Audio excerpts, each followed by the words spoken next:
Bonjour, ici Pierre Guénette. Vous écoutez Sport en vrac au 103.5 Cool FM. Au 103.5 Cool FM, vous écoutez Sport en vrac. Aujourd'hui, dans Sport en vrac, on rentre dans le monde du taekwondo. Mon invité, il a eu toute une carrière. Ça a été une vedette internationale, notamment du côté du Japon. 2 fois champion mondial de taekwondo, ITF en 1987 et 1992. Le Québécois Pierre Guénette. Bonjour Pierre, ça va bien? Ben oui, ça va bien, vous aussi? Ça va très bien, merci, oui. Pierre, on va essayer de regarder un peu ta carrière ensemble, essayer de comprendre comment tu es devenu cette vedette du taekwondo à l'époque. À quel âge as-tu commencé le karaté? Parce que j'imagine que tu as dû commencer par le karaté avant le taekwondo. Exactement. J'ai commencé à l'âge de 8 ans. J'étais un petit garçon gêné. J'étais tout petit, plus petit que tout le monde. J'étais un petit bout. Puis on m'a fait faire du karaté Shitoryu dans le temps. Après ça, le même style, la même école a changé en karaté Shotokan. Fait que j'ai commencé à 12 ans à faire de la compétition. Puis j'ai adoré ça. Puis à l'âge de 16 ans, j'ai obtenu ma ceinture noire à l'âge de 13 ans. Et puis à l'âge de 16 ans, j'ai changé en taekwondo ITF. Ça s'est passé à Lévis avec Alain Bernier, mon professeur. Puis très avancé jusqu'à temps que j'étais mon premier championnat du monde. Et puis toutes les choses ont bien été. Je reviens au karaté. Qui, à l'époque, à l'âge de 8 ans, t'initie à faire du karaté? Pourquoi tu commences le karaté? Ben, comme je disais, j'étais trop gêné, puis j'étais vraiment plus petit.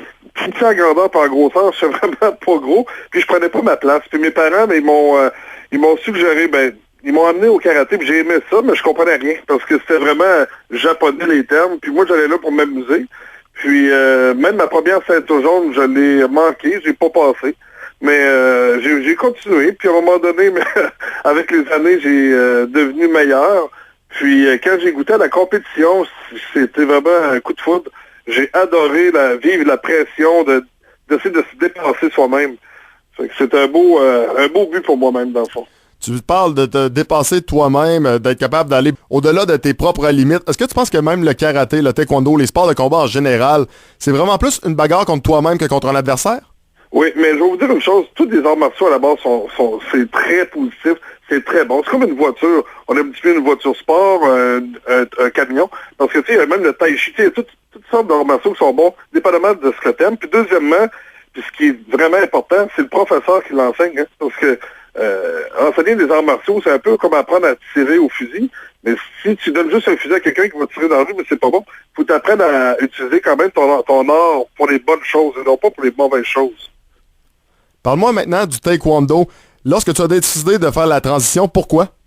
En fait, moi j'avais 16 ans, puis je performais vraiment au niveau compétition dans ce temps-là. J'étais vraiment naturel, si on peut dire. Puis mon club de karaté dans ce temps-là n'était pas porté là-dessus. Shotokan est vraiment traditionnel, puis on n'était pas porté vers la compétition du tout. Donc j'avais pas d'avenir là-dessus. Puis dans les journaux, je voyais toujours Paul Germain, Alain Bernier, qui revenaient de Glasgow, d'Italie, Mexique, de partout à travers le monde. Fait que je me disais que quand même, ils sont chanceux, tu sais. Puis deuxièmement, ma mère, elle a vu que le taekwondo venait à Lévis pour la première fois, quand il y avait une école qui allait ouvrir. Puis avant de m'en parler, elle s'est renseignée à Tran Trioquan, elle est allée le voir. Puis Tran Trioquan, lui, il me connaissait. Parce que là, nous autres, dans ce temps-là, il mixait avec le karaté pour la compétition. Mais je perdais souvent en finale contre le taekwondo. Puis il a dit la première chose à ma mère, il a dit, si Pierre vient dans le taekwondo, un jour, il va être champion du monde. Ma mère m'a appelé tout de suite, elle m'a dit ça. Wow. J'ai couru jusqu'à chez moi, puis je me suis renseigné, je me suis inscrit avec Alain Bernier. Mais dans ce temps-là, il y avait juste des ceintures blanches. Donc, il m'a donné à 7 fois avec 30 kilogrammes à chaque jour. Il m'a donné 6 jours semaine, puis 2 fois par jour pour prendre la ceinture noire équivalente, pour pouvoir aller justement 2 ans plus tard au championnat du monde en Grèce, que j'ai gagné une médaille d'or en cassage à ce moment-là.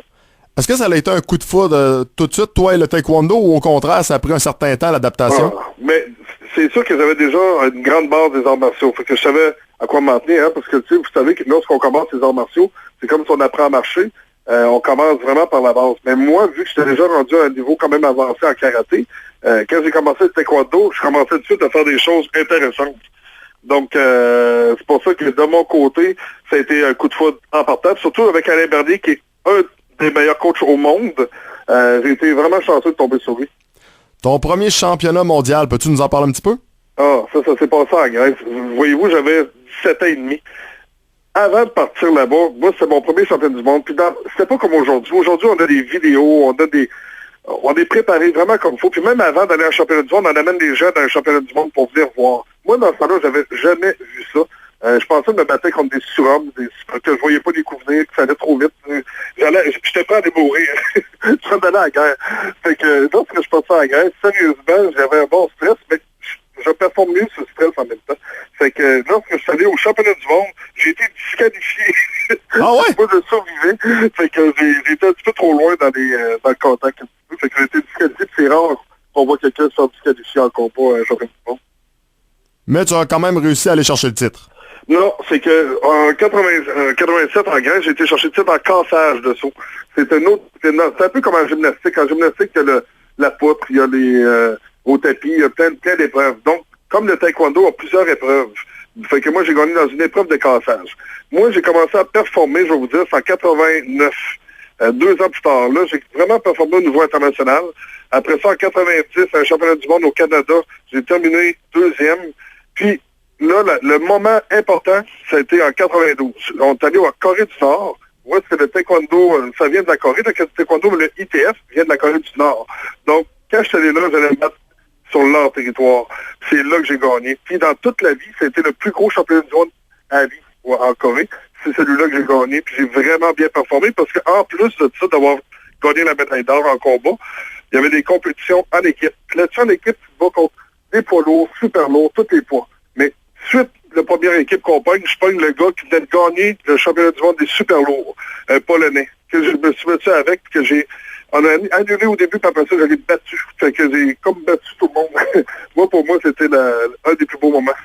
Ben, j'imagine, oui, car devenir champion du monde, peu importe le sport, peu importe la compétition, je veux dire, c'est le summum ultime. C'est le summum. Puis je vais vous dire une chose, c'est que lorsque j'étais en finale, c'était contre un gars de l'Argentine qui était renommé, qui était vraiment, vraiment bon. Puis on a fait 3 rondes, puis je l'ai battu. Puis lorsque l'arbitre me lève la main, moi, pendant qu'il tenait ma main, je regardais mon coach dans les yeux, j'attendais le résultat. Il lève ma main. C'est bon. Là, c'était le moment. On m'a levé dans les airs, je pleurais. Puis lorsque je suis revenu à terre, je parlais avec mon coach, puis il criait dans mes oreilles, t'es champion du monde, t'es champion du monde, tu sais, puis on travaille tellement fort. Mais moi, j'essayais de lui dire, on est champion du monde, tu sais, c'est pas juste moi, on est, mais j'étais vraiment, je pleurais tellement. Mais ça, c'était le moment, le plus beau moment de ma vie. C'était la plus belle drogue à la vie que tu peux plus jamais avoir, c'est ce succès-là, d'obtenir le summum dans ton sport ou dans ce que tu veux réaliser dans la vie. On n'a pas une culture ici vraiment axée sur le karaté, sur le taekwondo, mais tu parlais tantôt de la Corée du Nord. Eux, oui. De gagner là-bas, là, j'imagine que les journalistes devaient être près de toi, essayer de te poser des questions, sûrement essayer de prendre des photos ou quelque chose du genre. La Corée du Nord, c'est un des pays les plus communistes à la vie que j'ai vu. Fait que là-bas, quand j'ai gagné, la foule, il n'y avait pas de bruit. Premièrement. Fait que parce que moi, j'ai battu leurs Coréens sur place aussi, puisque je n'étais pas leur ami. Puis en Corée, non, il n'y a pas de journalistes là-bas. Il y en a, mais c'est l'armée qui décide là-bas. Là. C'est vraiment un pays différent qu'on peut jamais voir. Là. Tu sais, c'est rare qu'on va en vacances en Corée du Nord. Là. Fait que, mais quand je suis revenu, c'est à ce moment-là que j'étais, en 92, c'est le moment que j'ai été reconnu au monde, par le monde entier, comme étant pas juste champion du monde, mais poids pour poids, un des meilleurs combattants dans ce temps-là. Puis en 99, là, je saute une étape, là, mais en 99, a été mon dernier championnat du monde ITF, avant de sauter en WTF pour les Olympiques.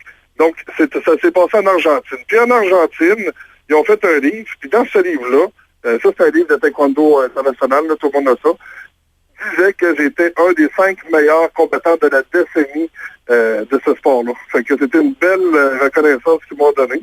Puis, dans toute l'histoire, il y avait un champion du monde aussi qui avait suivi les années, qui était un Argentin, qui mesurait 6 pieds 7. Il était vraiment dur, mais on se battait jamais ensemble, parce qu'en équipe, on se pognait pas, ça donnait pas. Mais tout le monde disait, c'est qui le plus fort, tu sais. Mais en 99, cette année, je me suis battu dans les super lourds. J'ai monté de division. Puis on s'est pris en demi-finale ensemble. Pouf, c'était l'ambiance fou, puis les autres, ils mettent la musique, puis ça crie le trompette tambour, puis on arrive face à face, devant le 6 pieds 8.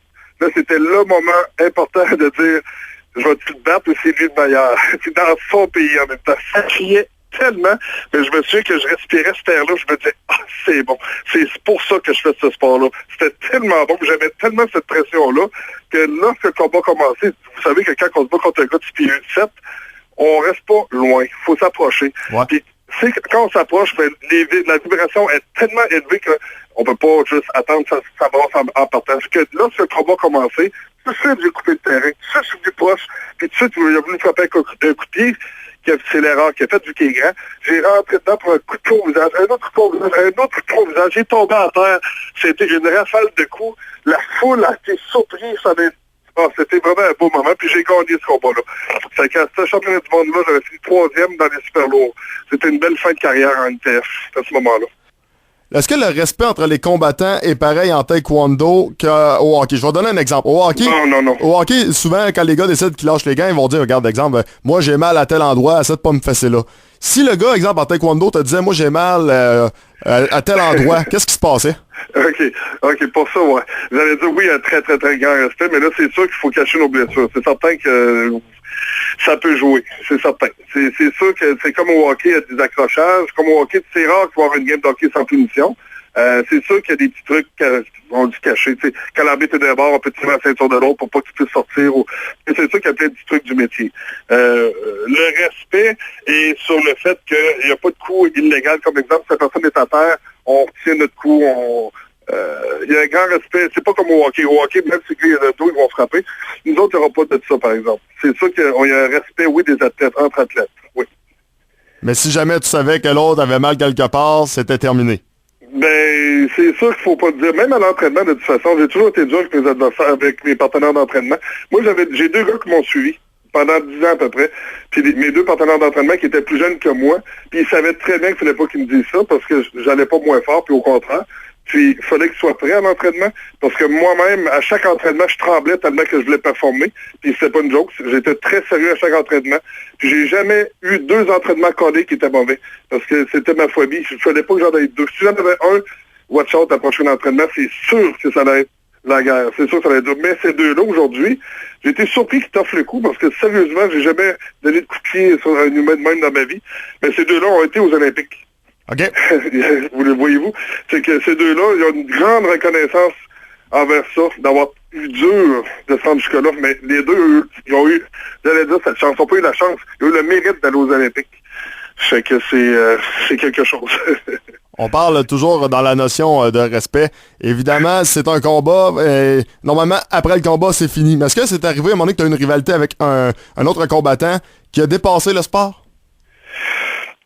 Ça a déjà arrivé, c'est une anecdote là, que je raconte. Là, ça a arrivé dans le WTF, dans l'autre fédération. C'est qu'à un moment, je vous raconte une petite histoire autour d'un feu, là, entre nous deux. C'est qu'à un moment donné, j'ai été en France à une compétition pour ensuite aller à un camp d'entraînement au club. C'est pas un club, un camp d'entraînement français. Fait que c'est l'équipe canadienne qui allait pour environ une semaine s'entraîner avec les Français. Puis là-dedans, il y avait Pascal Gentil qui est un athlète de 6 pieds 6 ou 6 pieds 7, un grand noir qui était champion du monde pendant plusieurs années dans les super lourds. Puis lui, il ne me connaissait pas encore, vu que je voulais changer de division de fédération. Puis quand j'étais en France, j'ai battu leur français haut la main. Puis là-dedans, il y a des casques. J'ai arraché le casque 3 fois.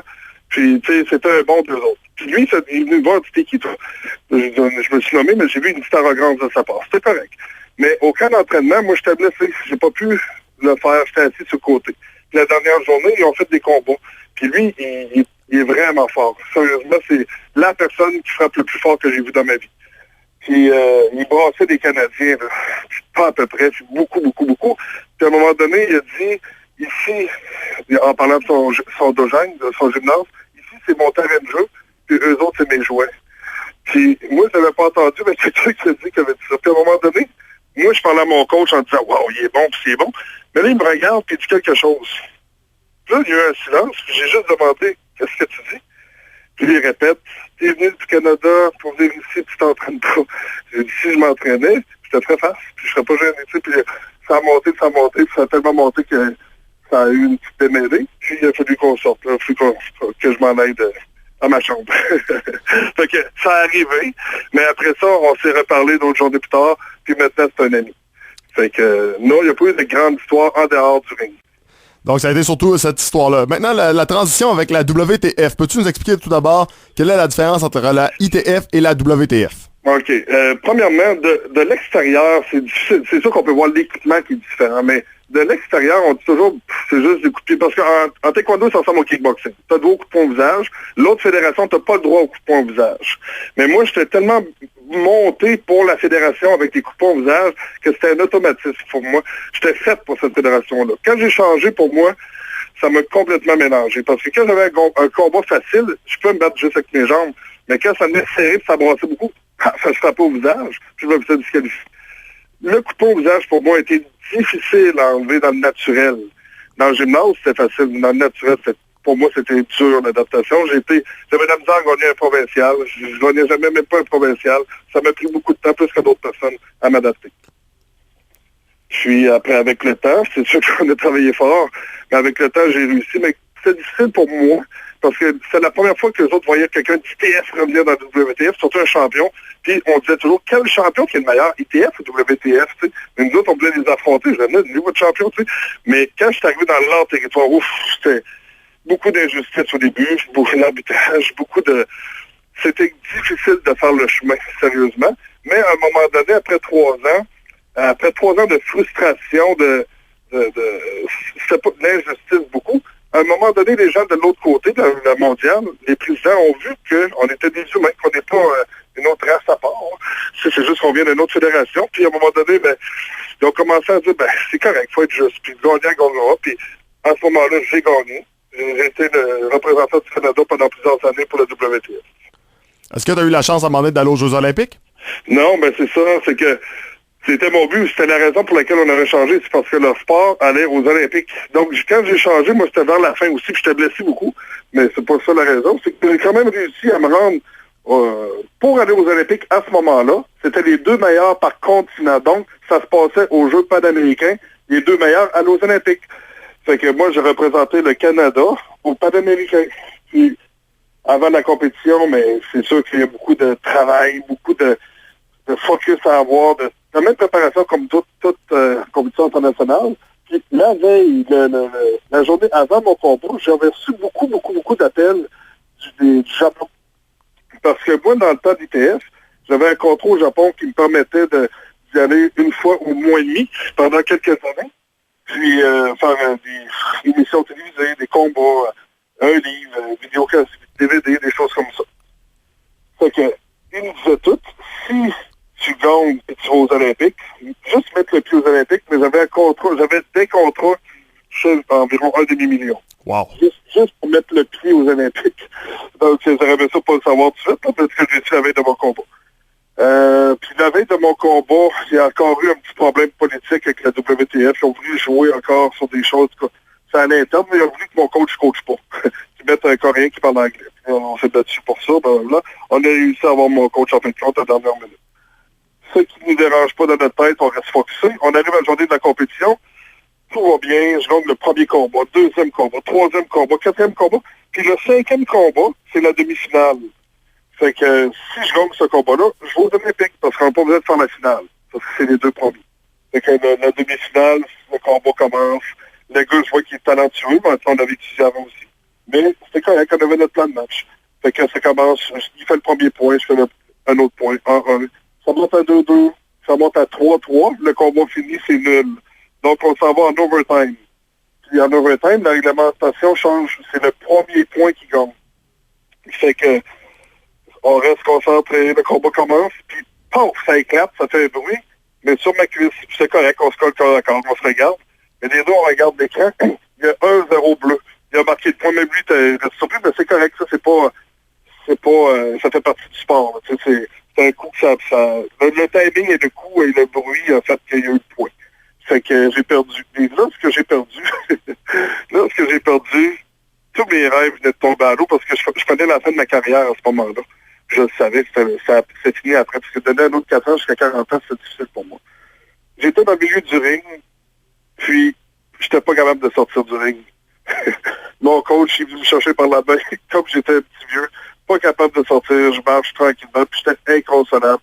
Je pleurais, j'ai jamais pleuré comme ça, sérieusement. Ça m'a pris beaucoup de temps à m'en remettre, ça. C'était difficile. J'étais pas prêt à j'avais pas préparé une retraite, puis je conseille à tous les athlètes, lorsque vous arrivez vers la fin Faites préparer des gens votre athlète, lâchez pas l'école, avancez dans la vie pour d'autres choses, un autre but aussi. Moi, j'avais mis tous mes œufs dans le même panier, puis ça a été pas facile, mais avec du recul maintenant, aujourd'hui, j'ai tellement eu une belle carrière, j'ai tellement eu des beaux voyages, j'ai fait le tour du monde, j'ai des amis à travers le monde maintenant, j'ai pu en vivre aussi bien là-dedans, j'ai pu avoir des écoles dans l'Ouest canadien, puis à d'autres places aussi. J'ai fait des beaux moments, des belles choses à dire. Tu as également participé au K1. Quel est-ce que le K1, pour ceux qui ne savent pas c'est quoi? Pardon? Le K1, pour ceux qui ne savent pas c'est quoi, peux-tu en parler? Oui, excusez-moi, j'avais pas entendu. C'est que le K1, en fait, là, c'est que c'était pendant que j'avais mon contrat au Japon. Comme dans d'autres sports, des fois qui arrivent en UFC, que quelqu'un se bat puis que la personne est blessée, il faut quelqu'un d'autre. Mais c'est un petit peu ça qui est arrivé. On m'a demandé veux-tu participer au K1? Mais moi, je connaissais le K1. J'allais toujours voir le K1 quand j'étais au Japon. Ça m'impressionnait de voir ça. Puis devant surtout des foules de 55 000 spectateurs. C'est immense, ça. Puis 55 000, là, on voit pas ça souvent. Du monde autant que ça, tu sais. Fait que, on a jasé, ça n'a pas été en 30 secondes, là, on a quand même jasé beaucoup. Puis j'ai accepté, mais la facture, c'était un mois, après, là, j'avais 30 jours pour me préparer. Puis moi, mais dans le fond, j'avais zéro expérience dans le full contact. J'ai du taekwondo, qui est quand même pas du full contact, c'est semi-full contact. Fait que j'ai accepté quand même. Puis on m'a demandé dans les top 10 qui je vais pogner. Puis j'ai dit, je vais pogner le numéro 1, tant qu'à le faire.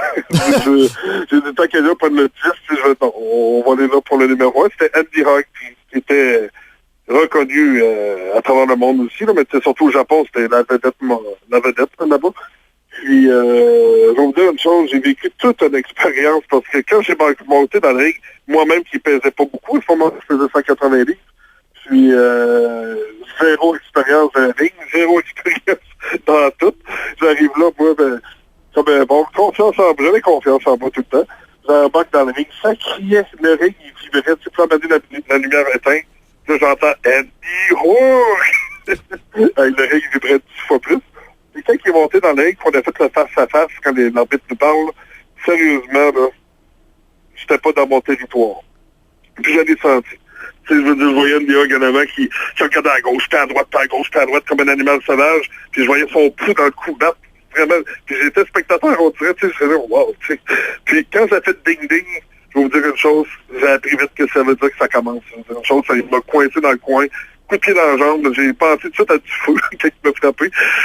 C'était vite, tu sais, fait que j'ai tombé 3 fois dans le même ordre. Comme à la boxe, j'ai perdu par KO technique, mais j'ai pas été blessé. Tu sais, fait que c'était une des raisons pour lesquelles j'ai choisi de me battre contre lui, parce que je savais que c'est un technicien, non pas un démolisseur.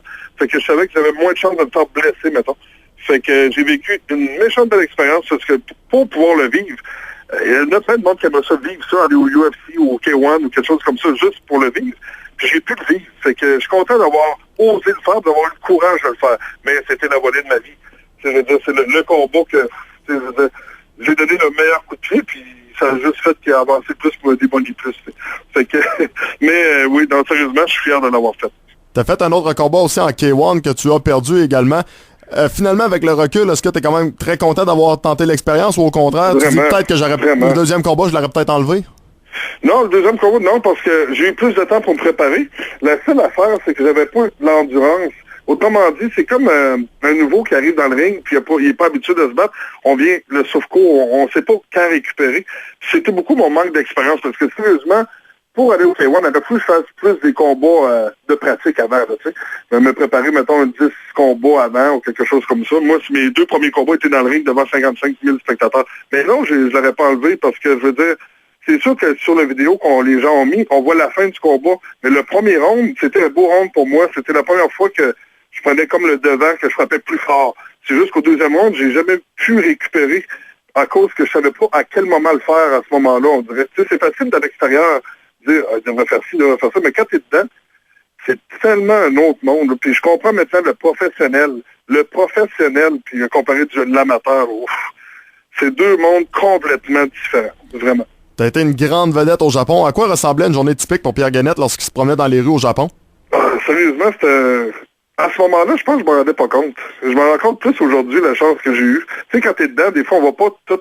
Tu sais, je suis content d'avoir été une bonne personne. Je suis content d'avoir été serré les mains à tout le monde qui était là. Je suis content d'avoir bien fait ça. Mais Aujourd'hui, je suis fier de ça. Sérieusement, tu sais, je me suis jamais entraîné pour ça. Je me suis toujours entraîné parce que, à cause de la passion, je me suis toujours entraîné, honnêtement, j'allais m'entraîner dans les 10 dernières années de mes compétitions, c'était 3 fois par jour.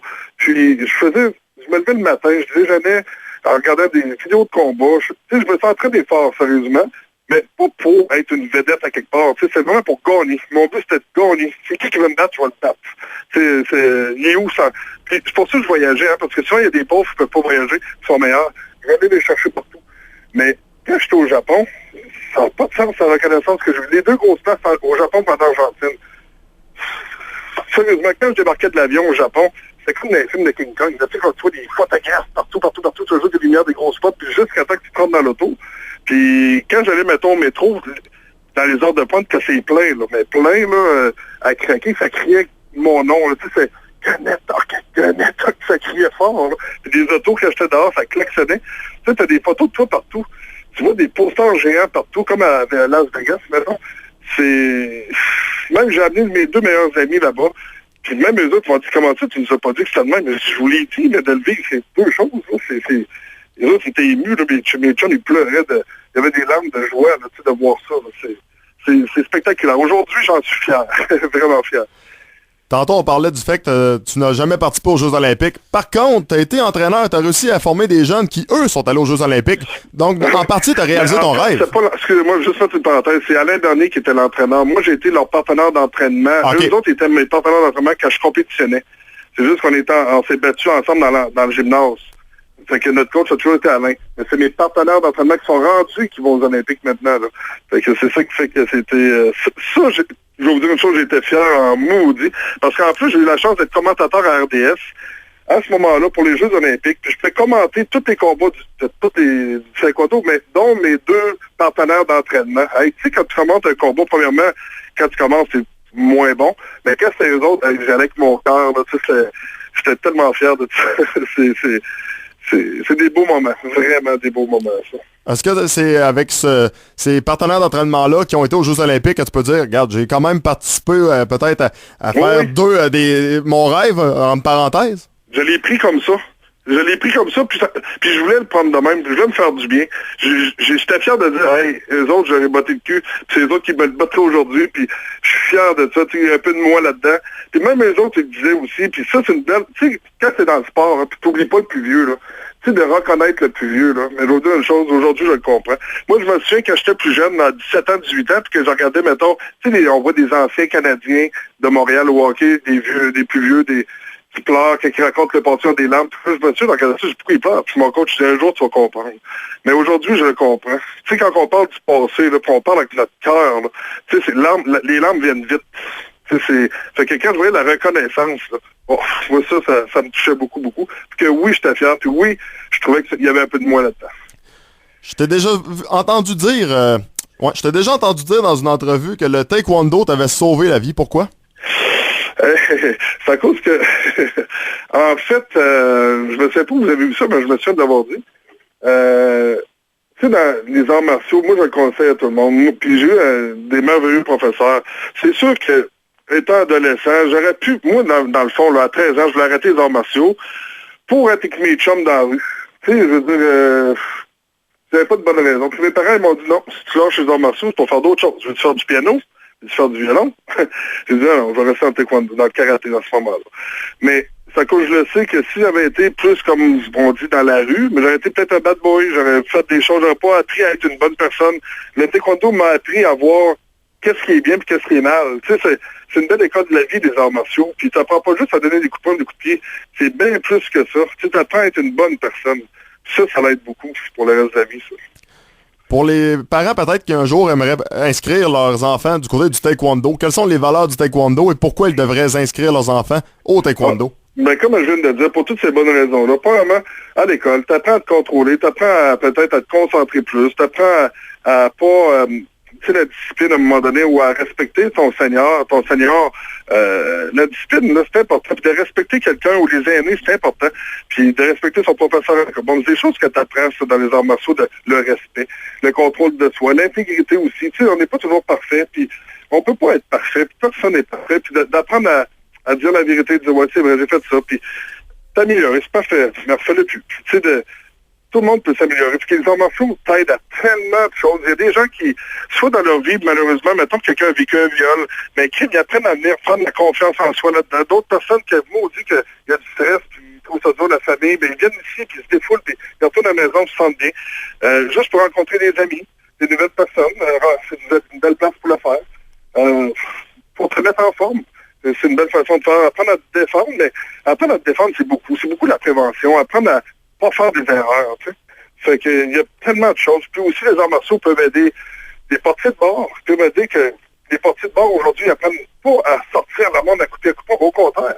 T'apprends à rentrer le monde de bonne humeur. Bonjour avec un sourire. Fais confiance en toi. Tu sais, c'est beaucoup de choses qu'on peut apprendre. C'est beaucoup, beaucoup de choses. On peut en parler de longtemps. Pierre, en terminant, comment tu vois l'évolution de ton sport dans les années futures? Je le vois bien. Je le vois d'une belle vertu. Je trouve que une chose que, je parle de mon sport de taekwondo, mais les arts martiaux en général qui croient à pas juste donner un coup de poing et un coup de pied, parce que donner un coup de poing et un coup de pied, pour moi, c'est pas un art martial.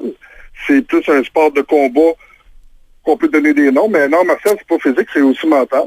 Il faut t'apprendre à te contrôler. Tu peux pas juste apprendre à donner un coup de poing puis d'aller briser quelque chose après avec ça. Là. Fait que oui, je trouve qu'il y a une belle évolution.